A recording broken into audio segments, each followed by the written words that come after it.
দার্জিলিং শহর থেকে আমরা চললাম রক গার্ডেনের পথে। পথেই পড়ল একটি চা বাগান, যাকে আমরা সবাই অরেঞ্জ ভ্যালি নামে চিনি। এখানে প্রবেশ করতে কোনো টিকিটের প্রয়োজন হয় না, শুধু একটিমাত্র সতর্কবার্তা, কোনো চা পাতা ছেঁড়া যাবে না। রাইট নাও আমরা আছি অরেঞ্জ ভ্যালিতে। এখান থেকে দার্জিলিং শহর দেখা যাচ্ছে, পুরোটাই দার্জিলিংয়ের বিভিন্ন অংশ। অ্যাকচুয়ালি ওয়েদার ক্লিয়ার না থাকার জন্য সম্পূর্ণ দেখা যাচ্ছে না। আমরা এখন অরেঞ্জ ভ্যালিতে চলে আসছি। Let's go. অরেঞ্জ ভ্যালির কোম্পানির অনেকগুলো চা বাগান রয়েছে, কিন্তু তার মধ্যে এটি একমাত্র পয়েন্ট যেখানে ট্যুরিস্টদেরকে অ্যালাউ করা হয়। দেখলে অনেকটি খাড়া ঢাল মনে হয়, কিন্তু খুব সতর্কতার সাথে হেঁটে গেলে অনেক নিচ পর্যন্ত যাওয়া যায়, বিকজ রাস্তাটা ওইভাবেই তৈরি করা হয়েছে।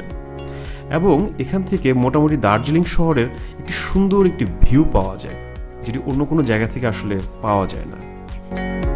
এই চা বাগানের পূর্বের নাম ছিল ব্লুমফিল্ড, কিন্তু পরবর্তীতে অরেঞ্জ ভ্যালি কোম্পানির কাছে এটি হস্তান্তর করা হয়। তখন থেকে এটির নাম হয়েছে অরেঞ্জ ভ্যালি টি গার্ডেন। বর্তমানে এটি বাঘরিয়া গ্রুপের মালিকানাধীন রয়েছে। অরেঞ্জ ভ্যালি টি গার্ডেন মূলত বায়ো অর্গানিক ব্ল্যাক টি উৎপাদন করে থাকে। অরেঞ্জ ভ্যালি টি গার্ডেনে অলমোস্ট 3000 কর্মী কাজ করে। তাদের মোটামুটি 7 থেকে 8টি চা বাগান রয়েছে পুরো দার্জিলিং জুড়ে। এটি মূলত ব্রিটিশদের দ্বারা রোপণ করা পুরনো চিনারির ঝোপ থেকে বছরে প্রায় 1,10,000 কেজি চা উৎপাদন করে। এই কোম্পানি মূলত ভারতবর্ষ এবং দেশের বাইরে এই চা রপ্তানি করে থাকে। এটি মূলত জাপান, সিঙ্গাপুর, শ্রীলঙ্কা, দুবাই এবং ইউরোপিয়ান কান্ট্রিগুলোতে রপ্তানি করে থাকে।